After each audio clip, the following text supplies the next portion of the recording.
Welcome, everybody, to this week's lecture about executive legislative systems. And these are the things that you should know by the end of this lecture. So, to begin with, this week we start our module about different types of democracies and institutions of governing in democracies. Next week, we'll talk about institutions of participation and representation. So when we think about democracies, there are several important questions that we can ask, right? Which are the ones that are listed here. Now, what we are going to be talking about when it comes to executive legislative systems is this idea of accountability, and especially horizontal accountability, right? So in democracies, generally, all democracies have free and fair elections, right? They have the ability for leaders to select who represents them, both in terms of the executive as well as the legislative branches, right? And some countries even have elections for judicial positions. But generally, we need to check the power of the executive. If not, you end up having a monarch, right? A king, a prince, etc. So that's what political accountability is all about. It's the ability of people, either directly or indirectly, and we'll talk about what that means shortly, to make sure that their leaders and the institutions that they run are accountable to them. And there's two ways in which you can do this. Vertical accountability is the ability of people to hold state institutions into account, and horizontal accountability is the ability of these institutions to basically check each other. And here is a figure from your textbook that illustrates the difference between them, right? So when we're talking about these types of horizontal accountability, we're discussing branches of government, which if you have taken American government, which I'm sure everybody has, this will look very familiar to you, right? You have an executive, you have a legislative branch, and you have a judiciary. Now, all states, irrespective of whether they're democracies or not, have an executive, right? Even if you don't have a legislature, although we know many non-democracies today do have legislatures, you still have a dictator, right? So executives exist in all states around the world. What democracies have are legislatures that make the laws, right? That they're not just these like token bodies that are meant to give this like facade of democracy, that they actually do make the laws, and they have a branch that interprets and applies those laws, right? Now, the executive, there are two roles. You have a head of state. This is the person who like represents your state externally to the world. And then you have a head of government. This is the person that basically runs the country, right? Now, as we'll talk about shortly, heads of state and heads of government are sometimes the same person, but sometimes they're different people. So separate heads of state and government is what we see in the system in the United Kingdom, right? Parliamentary systems tend to have a separate head of state and government versus presidential systems, they are fused, but we'll get into that shortly. So again, when we're thinking about democracies, we're thinking about checks and balances, we're thinking about horizontal accountability. We can, much like we can categorize democracies based on the rights that they provide, are they electoral, liberal, or social democracies, we can also conceptualize them as majoritarian and consensus, and these relate specifically to like the outcomes of democracy. So do you have more policy making? What's the level of accountability? And what kind of stability do you have in a democracy? So these are categories, these majoritarian versus consensus, that were created by a political scientist, Aaron Liphart, in the late 1990s. And they're on a continuum because they're meant to be sort of representative of one type of democracy that really makes sure that all voices are heard and have a seat at the table, versus, according to Liphart, the opposite side of the continuum where you have maybe just one party that's in charge through free and fair elections, but you get more productive policymaking. So this is what this continuum of democracies looks like, right? Now, remember, we are talking here about democracies. So all of these slides do not apply to institutions and autocracies. That is something that we're going to get to in a few weeks' time. So these are the characteristics of majoritarian democracies, which we usually associate with the United Kingdom. They have an electoral system, and we'll talk about electoral systems next week, that tends to produce basically two parties, right? Just like in the US, we have an electoral system that tends to basically produce two parties. And so systems like this, where you have a majority government, tends to run like a majoritarian democracy, right? That's where the majoritarian fits in. And then on the flip side of this, you have democracies where these are the characteristics that you see here, right? They're called consensus because you have more checks and balances in them, right? So these types of democracies tend to have more vertical accountability because you have one person who's the head of state and the head of government. And in addition, you have one person who's running the executive and the legislative branches, whereas these you tend to have more checks and balances, more horizontal accountability, but less vertical, because if something goes wrong, if policies don't get implemented or if policies or laws don't get passed, who do you blame for that, right? That power is a little bit more distributed. So another way that we can think about democracies is how many veto players do they have, right? And again, think of this as we're emphasizing different aspects of democracies and not just rights with our focus on electoral, liberal, and social. Another way to think about is majoritarian versus consensus, and then veto players is another way that we could think about the outcomes of democracies. So what are veto players? George Sibelius wrote a book in the early 2000s that this is the definition of a veto player, right? It's basically any person or group. If you want to make any changes to the status quo, that person or group basically has to agree to it, right?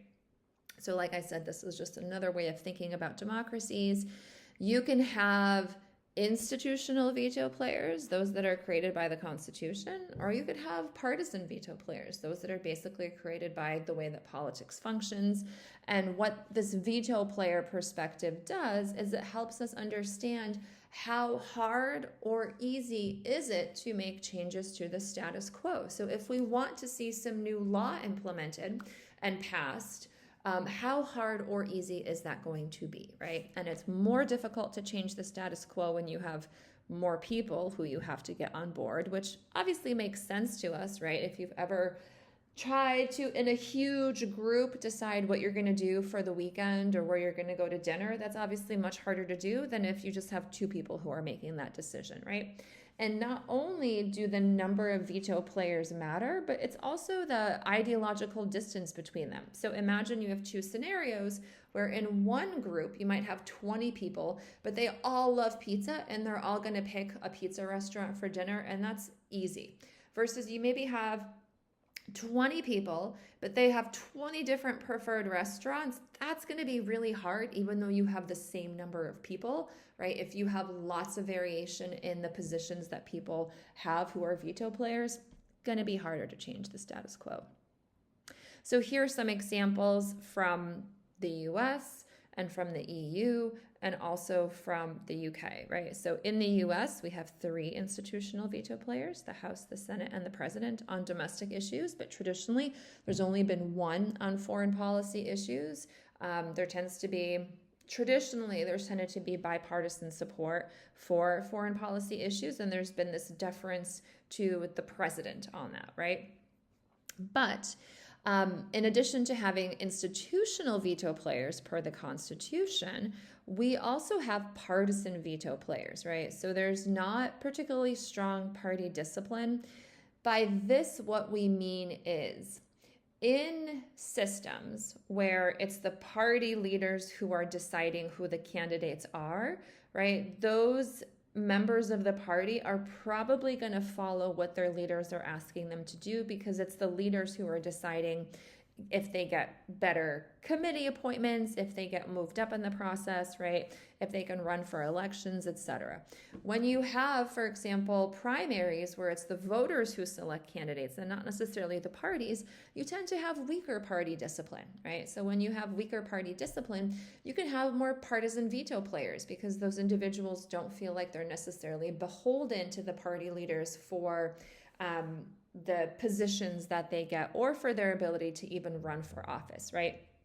So one classic example of this from recent history is when the Republicans controlled the House and the Senate and the presidency during Donald Trump's first term, right? In theory, you should have had no veto players among the Republicans because the Republicans controlled all three of those domains, right? But what happened is during efforts to repeal the Affordable Care Act, there was such a small majority in the Senate that all of the Republicans needed to be on board with repealing it. And John McCain said no. And that pretty much tanked the entire Republican effort to repeal the Affordable Care Act, right? So even though you had one party controlling House, Senate, and the presidency, you had a partisan veto player, John McCain, and because you had such a small majority, right, that he became a pivotal veto player in the process. We see other examples, like in the European Union, for example, on certain issues, all 27 members have to agree. So that can certainly be hard to change the status quo if you have different preferences among those member states. And same thing in the UK, right? When you have a single party government versus coalition governments, and in general, in all systems where you have single party governments versus coalition, you tend to have one veto player, and that's the prime minister in a parliamentary system. And not this partisan veto player is not just something that affected the Republicans during Joe Biden's presidency. There were various bills that he was trying to get passed through Congress, and members of his own party, as is depicted in this political cartoon, were, for their own domestic reasons, right, for their constituency reasons, were preventing him from moving forward in the way that he wanted to. All right, so now that we've talked about different flavors of democracy, right? We've gone over majoritarian and consensus. We've talked about veto players and democracies. We're going to talk about the three main types of executive legislative systems. So this is a map from your textbook that describes different types of electoral democracies, right? So here what we're focused on are countries in which you have at minimum free and fair elections and a peaceful turnover of leadership, right? Those that are not democratic are in this light blue color. Those that are not states are in this orange color that don't meet the definition of a modern state. And then you could see that which countries have presidential systems, right? Like the US and South America.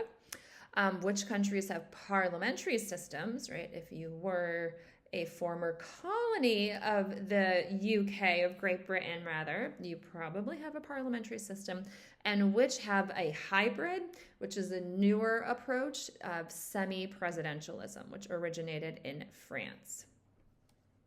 So there's a video that you can pause and watch here. It's about 7 minutes. I selected it because I think it does a nice job of explaining the main differences between parliamentary and presidential systems.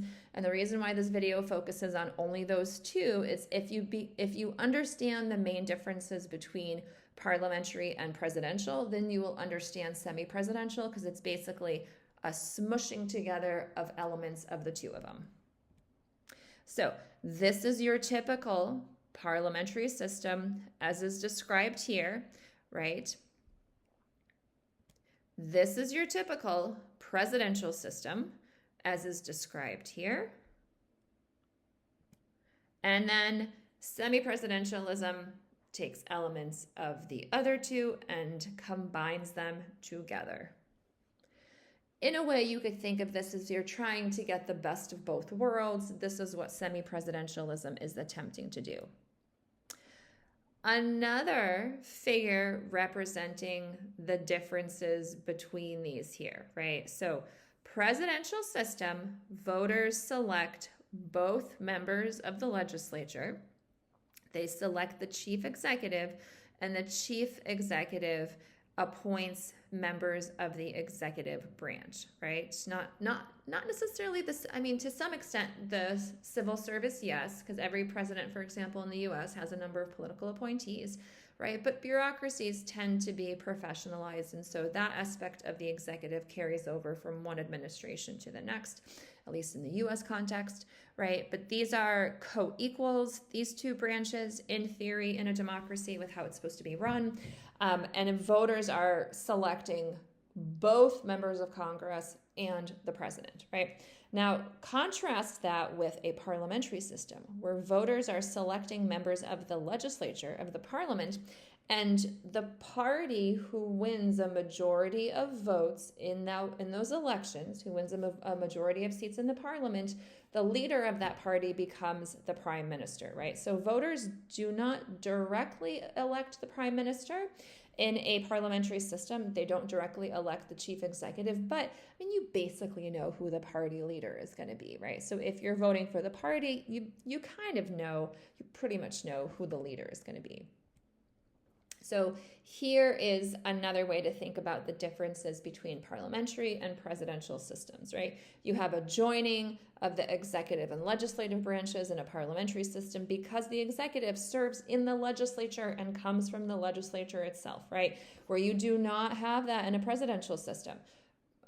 President Trump, for example, or Biden or Obama was not a member of Congress while serving as president, right? Two separately elected bodies, right? Which is also what's reflected here, right? Versus what's reflected here. We've already talked about, right? The parliament elects the head of government versus the head of government is separate from Congress. And here we have differences between the political parties as well, right? So here are, again, another way of thinking about these basic features of parliamentary, presidential, and semi-presidential systems, right? So indirectly, prime minister is the head of the government, forms a cabinet. Those cabinet members are serving in the legislature themselves, right? Usually in a parliamentary system, you don't have a fixed term. So if you ever have heard headlines or seen headlines like, so-and-so country is going to hold snap elections, right? That's because many, though not all, and some parliamentary systems do, they don't necessarily have term limits. And so the leader of the legislature, who's the prime minister, and the executive can decide to hold snap elections for various reasons, right? So like if, for example, their party has a majority of 240 votes and they think their party is really popular, they can decide to hold snap elections, and then maybe their party will win like 270 votes. So they'll have even a bigger majority and be able to get more stuff done, right? The other thing to know that in a parliamentary system, the head of state is usually ceremonial, right? So when you think about the UK and when you think about King Charles versus Keir Stemson, who's the prime minister, those are two separate people, obviously, right? But the head of the government, the prime minister, is the one that genuinely runs the country from day to day. The head of state in a parliamentary system is just sort of, hand waving, engaging in sort of different causes, but is not the person who's running the country, right? In a presidential system, you have a president who's directly elected, right? The president is both the head of state and the head of government. So those two positions are fused in a presidential system. The president selects members of a cabinet who don't serve in the legislature. These are individuals who, if they did serve in the legislature, they give up those positions because you have a clear separation between the legislative and the executive branches, right? The president does serve for a fixed term. They can't easily be removed from office, right? Usually they're removed from office because they're voted out, their term limited out. They can be impeached, but that's pretty hard to do. Versus in a parliamentary system, a leader can be removed by a vote of no confidence. If, for example, members of that prime minister's party decide that they don't like the way that the prime minister is doing things, they don't like the way that they're running the country, they can just basically hold a vote of no confidence and then internally select the next prime minister, right? That's how Boris Johnson came to be prime minister.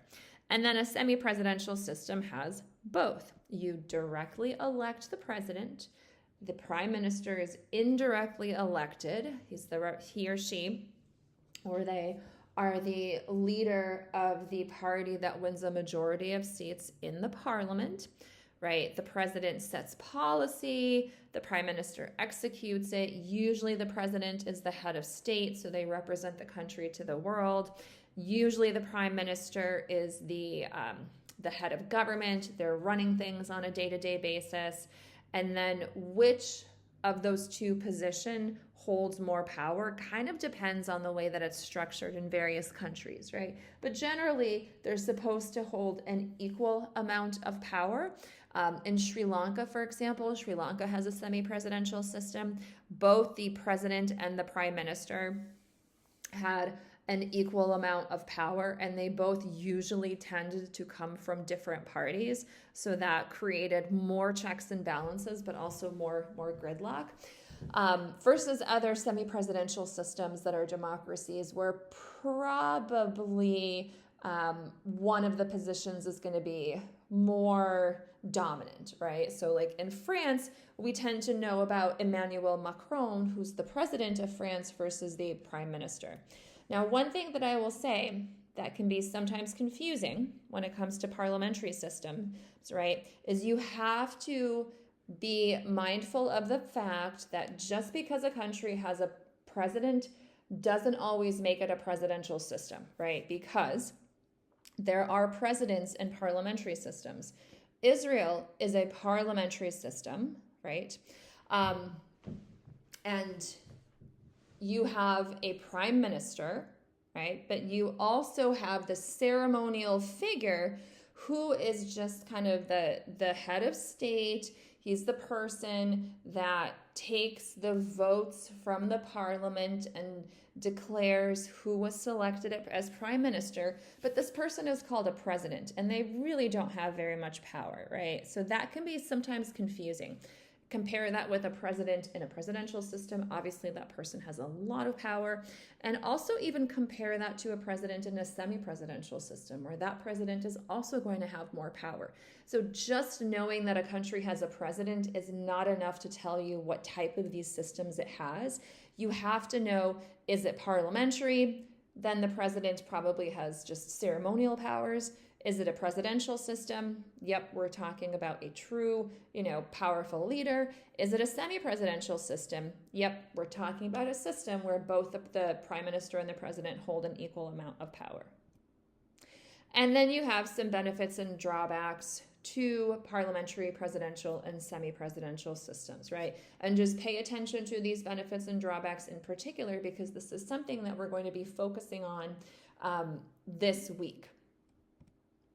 All right, so I've talked about executive legislative systems in terms of generally what their characteristics are. Let's talk about how they operate in practice, right? So we need to know, to truly understand these types of systems, what do they look like on the inside, right? So parliamentary systems, depending on their electoral system, which I know we're not quite there yet, but next week we'll talk about this, can have a majority government where you have one party that's in charge, or you can have parliamentary systems that have coalition governments where you have multiple members, like multiple parties that have to come together because no one single party got enough votes, right? You can have a presidential system that has a divided or a united government, right? That's probably going to function a little bit differently. And you can have a presidential system with strong and weak parties. Semi-presidential systems, we have to consider, is there cohabitation or not? So for that, think about basically, are the prime minister and the president from different parties? If yes, that's cohabitation. They're cohabitating with each other from different parties, or are they both from the same party, right? And then you do not have cohabitation. And we also have to think about how much power does the president actually have, right? Is there one of these positions that has more power over the others? And generally, kind of the punchline here, sort of what you really should be thinking about is, depending on these characteristics of parliamentary, presidential, and semi-presidential systems, this is going to mean that sometimes they look more like those majoritarian democracies from a few slides back. Sometimes they look more like consensus democracies. So what we have in the US is we have a presidential system with weak formal powers, right? You've got some very clear guidelines and checks and balances in the Constitution, but you actually have quite strong informal powers with executive orders that presidents have issued. And President Trump, during his second term, right now we're talking about, we're in October of 2025. I just read recently, I think he's issued somewhere like 275 plus executive orders. So well on track to exceed previous records of previous presidents. Now, we can compare that to a presidential system with strong formal powers, i.e. Brazil, but weak informal powers of the president, right? And Brazil has been oftentimes called a coalitional presidency because you have so many political parties who serve in the legislature that you just tend to not get the same type of system like we see in the US, where you have one party that holds a majority, right? If that party happens to be from the president's party, then you have a united government and maybe things run differently. You have more of a majoritarian model of democracy than in Brazil, where you would have more of a consensus model of democracy, because even though there's a president, that president's party may or may not have a majority of seats in the legislature, probably not a majority, so they might have to rule as a coalition, right? Now, parliamentary systems, as I mentioned before, can have one party that wins a majority of seats, and then that party is called the government, and anybody who is not in that party is now called the opposition, right? Or you could have a coalition government where no single party wins enough votes to get a majority of seats, and then whatever party gets the most votes has to work with other parties to get to that 50 plus 1 mark so that they can form a government. So the United Kingdom tends to be like the prime example of a parliamentary system with a single party majority government. So this runs like the traditional, per Aaron Liphart, example of a majoritarian democracy, right? Where you have one party that wins a majority of seats, and so then that one party rules the country. That one party's leader is the prime minister, right? And it's a fused system in that way. Has all of those characteristics of a majoritarian democracy. Now, same system here. We're still talking about a parliamentary system, but you can have, and this is primarily because of the electoral systems that these countries have, which we'll talk about next week, you can have a system where still a parliament, but there's not one single party that's able to win a majority of seats. And so therefore they have to form a coalition, right? They have to basically say, hey, party, Green Party over here, you guys think similarly to us on these issues. Do you want to join the government with us? You'll get some ministry positions, so you'll get some cabinet positions, right? And you can help us have enough seats so that we can form a majority and be a government. And so Israel in particular is a political system that has a lot of political parties who exist and who run for office. No single party as is mentioned in this slide right before here, tends to get a majority of the votes. And so that means you have to have coalitions. And those coalitions can sometimes be unstable, right? So this is how often elections can be held. If it turns out that members of your coalition decide, I don't like the way that you're doing things, we're pulling out of the government, now you don't have a majority, now you have to call elections. Right? And this is just an example of the most recent Israeli legislative elections. So in 2021 and 2022, there are supposed to be elections, I believe, in 2026 that are coming up. But so far from 2022 to the present, they've kind of held. And so you can see, right, 120 seats, definitely no party gets even close to a majority. So you have to rule with a coalition. Now, India is an interesting case because it's a country that went from primarily having a single party majority government, right, from this period of time. Then you had this kind of a break where you had a whole bunch of coalition governments. And then in 2014, you had the BJP, which has been called, according to some experts on Indian politics, it has been referred to as sort of a nationalist, like a Hindu nationalist party, advocating very much for the political rights of the Hindu population majority of India. And so the BJP in 2014 ended up getting a majority of seats. So India went from mostly single-party majoritarian government, right, runs like a majoritarian democracy, to a period of coalition governments like consensus democracy, and then back to a period of majoritarian governments. And here's the election results from 2019 and from 2024, right? All right, so let's talk about the judiciary as another one of our branches in our discussion about institutions of governance in democracies. So these are obviously what judiciaries do, right? They engage in judicial review. They serve as a veto power or veto player, right, where they're limiting the rule of the majority. They do provide more horizontal accountability, but, one critique is if judges are not elected, to whom are they exactly accountable, right? In theory, they should be judges because they want to practice and follow the law, so they should be accountable to the rule of law itself, right? But some might argue that if you don't have judges who are elected, are they really accountable to voters per se? Now, there's two types of legal systems around the world: common law, which has these characteristics that are described here, as well as code law. And if you're interested in legal systems, if you're interested in international law, comparative law, the American legal system, the Political Science and Public Admin Department has a legal studies minor that I would highly encourage you to check out if this kind of stuff is what really interests you a lot.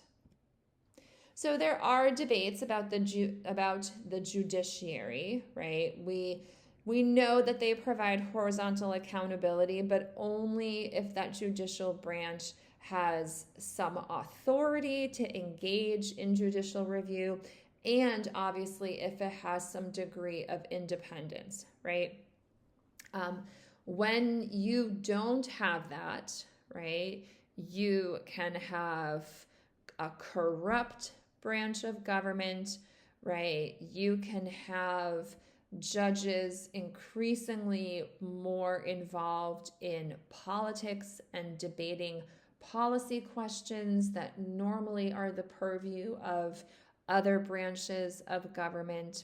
So when you don't have an independent judiciary, things can start to deteriorate and go quite wrong. All right, let's talk about the bureaucracy briefly. So all states have an executive branch that has a bureaucracy, right? So bureaucracies are the entities that are supposed to help the executive implement the laws that the legislature passes, right? Now, bureaucracies can limit the executive in a number of ways, which can actually be a good thing, right?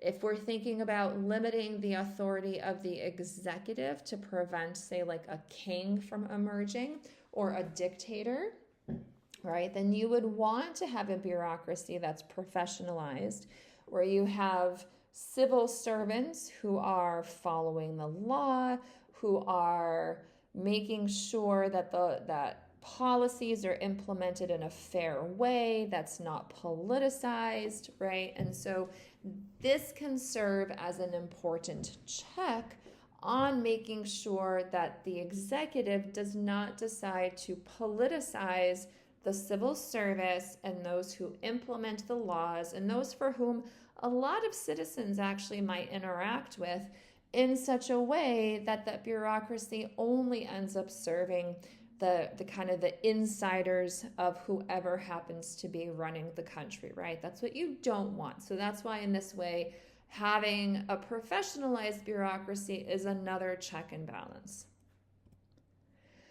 So there are some debates about the bureaucracy too, right? So not only are bureaucracies maybe holding executives accountable to prevent the executive from overstuffing them with political appointees, right? Firing all of those professionalized experts and just appointing them with like lackeys who are going to do the executive's bidding. So that's one side of it. But you also want to make sure that the bureaucracy is doing what it's supposed to be doing, right? That the bureaucracy doesn't decide it has its own interests and that it's going to be like corrupt and it's going to try to like take advantage of access to things. And one solution of this is to have some legislative oversight, right?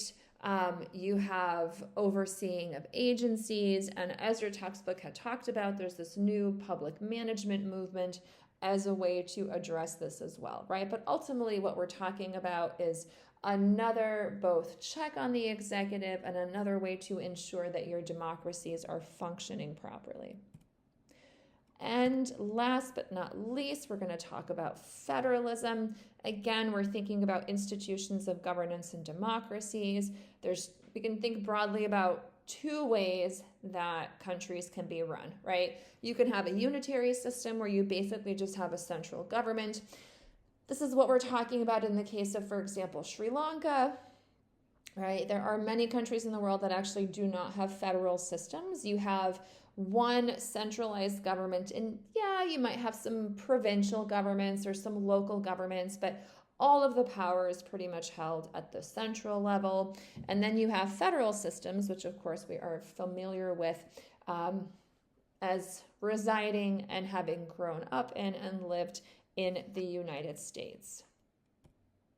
So not a ton of countries in the world have federal systems, but many of the geographically big countries do have federalism, right? And that makes sense in theory. We can imagine if you have a really big country, it might be hard to govern effectively from one part and to kind of make sure that power is equally distributed across all parts of your land. So federal systems work in those type of places.